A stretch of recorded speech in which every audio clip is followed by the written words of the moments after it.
L'Union européenne est aujourd'hui le premier ensemble économique du monde. Malgré ses difficultés, ses crises, c'est l'Europe qui crée le plus de richesses chaque année, devant même les États-Unis ou la Chine. Alors, bien sûr, les grandes tendances mondiales vont rééquilibrer tout ça, mais voisine de cet ensemble économique puissant, Monaco et les Monégasques ont vraiment intérêt à avoir avec elle des relations claires, nettes, précises, qui permettent de développer le commerce, la libre circulation.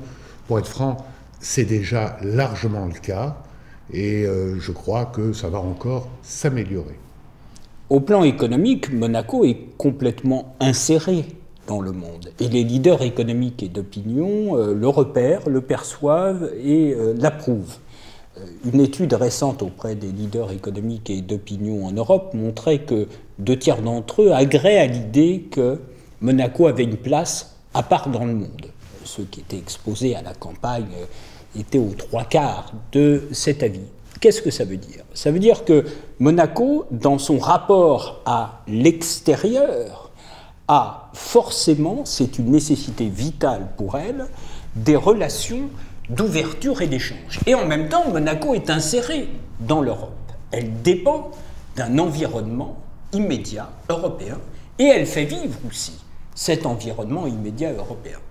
Et on le sent bien, l'Europe est dans un processus où ses normes vont être de plus en plus précises et le paradoxe serait que Monaco soit peu à peu entravé par une situation géographique qui le met peu à peu en difficulté avec son environnement européen, alors qu'elle ne vit que par son ouverture et son rapport au monde. Donc il est tout à fait décisif pour Monaco de pouvoir à la fois avoir une relation avec l'Union en cohérence avec sa situation géographique et économique, tout en préservant, c'est le statut d'association, la cohérence de son modèle, car ce qui fait le dynamisme d'une économie, c'est une cohérence entre ce qu'elle est culturellement, son identité, son économie, son modèle économique, et puis son modèle institutionnel, en l'occurrence princier.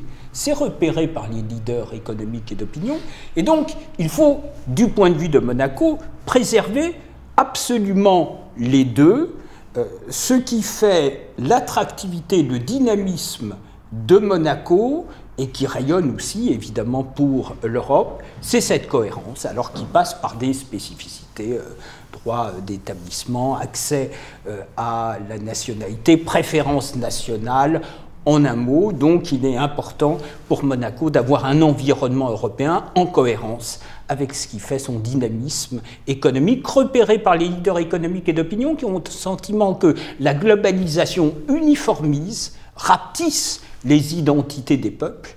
Or, chaque pays a besoin, dans son capital d'image, son capital immatériel, de pouvoir asseoir ce qu'il est à partir de sa spécificité. C'est un des enjeux de la concurrence et de la compétitivité internationale pour les États et les pays.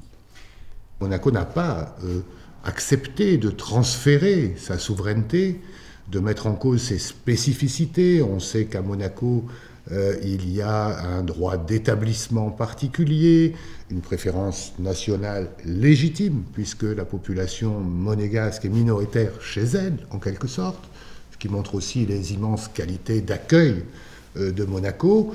Et donc tout ceci, dans le cadre d'un accord d'association, permet de respecter l'identité et les règles de la principauté, tout en ayant, avec l'Union européenne, des accords de bonne entente et des accords qui permettent un développement économique harmonieux au bénéfice des deux parties.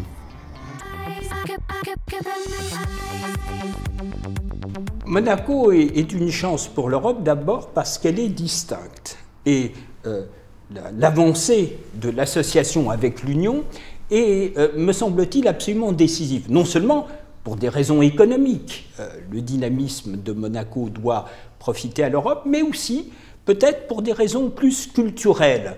On le sait, l'Europe est un paradoxe, c'est une chance, c'est une puissance latente, et ces dernières années, il y a des montées de repli.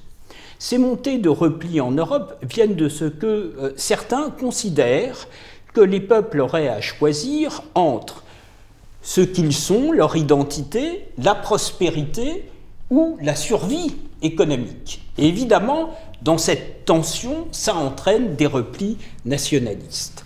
Un accord en bonne et due forme et à la fois respectueux des intérêts de l'Europe et de Monaco peut être une pédagogie pour l'Europe, de sorte de comprendre que son génie depuis des siècles, c'est de faire du commun à partir du divers et non pas sembler fusionner la diversité culturelle des peuples pour en faire du commun. Donc c'est un enjeu qui est non seulement économique mais culturel pour l'Europe. Elle doit pouvoir avoir des formes d'association et d'organisation qui fassent que la diversité culturelle soit un atout pour la compétitivité et le dynamisme économique et non qu'elle semble obliger les peuples à renoncer à ce qu'ils sont.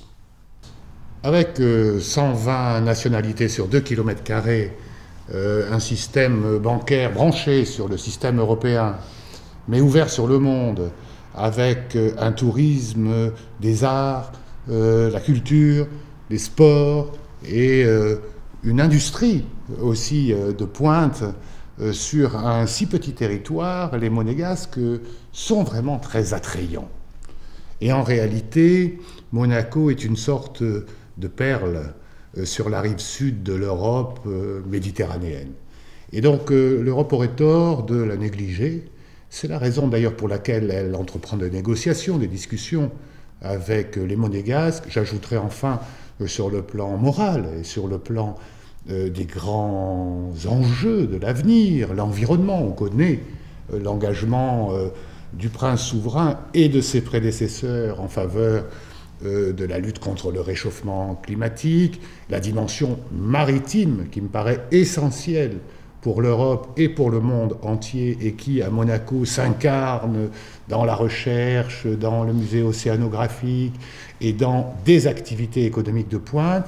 Tout ceci me laisse penser que cette petite perle bien brillante sur la rive sud de la Méditerranée représente un réel intérêt pour l'Europe et que d'ailleurs elle n'a pas du tout l'intention de la négliger.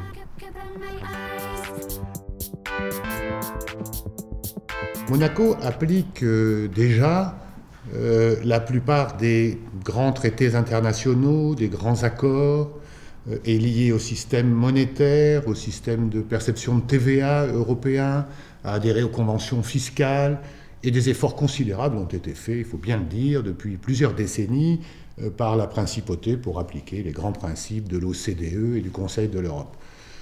Mais il y a des trous dans cette réglementation qui peuvent être un jour préjudiciables pour Monaco elle-même. Et donc il faut, en matière de droit, toujours préciser les choses. Aussi, des négociations sont en cours entre la Commission européenne, qui intervient au nom des États membres, et la Principauté de Monaco, pour essayer de préciser et faire en sorte que Monaco profite de toutes les ressorts de l'union douanière et du grand marché, ce qui n'est pas le cas aujourd'hui parce qu'un certain nombre de textes sont interprétés différemment ici ou là en Europe. Donc cette négociation va s'engager, elle est commencée, elle va durer longtemps parce qu'elle est technique, parce que Monaco veut préserver ses spécificités qui ne sont pas toujours celles de l'Union européenne. Personnellement, je pense que l'Union européenne est assez forte pour passer un bon accord avec Monaco, tout en tenant compte de ses spécificités, en ne venant pas pinailler sur un certain nombre de détails qu'on attendrait voir appliquer des États membres fondateurs ou des États membres qui adhéreraient à l'Union européenne, ce qui n'est pas le cas de Monaco. Donc ça va être long, c'est compliqué, c'est technique. L'administration monégasque qui travaille en bonne intelligence avec les institutions européennes. C'est toujours une phase de négociation qui inquiète tout le monde, les professions. Nous avons vécu ça partout en Europe. Et en réalité, la bonne volonté de part et d'autre fait qu'on aboutira vraisemblablement à un bon accord. Et on peut compter sur le prince souverain et le gouvernement monégasque pour négocier correctement. En tout cas, ils ont pris la bonne voie. Monsieur Giuliani l'a dit, ça va prendre du temps, les négociations ont déjà commencé.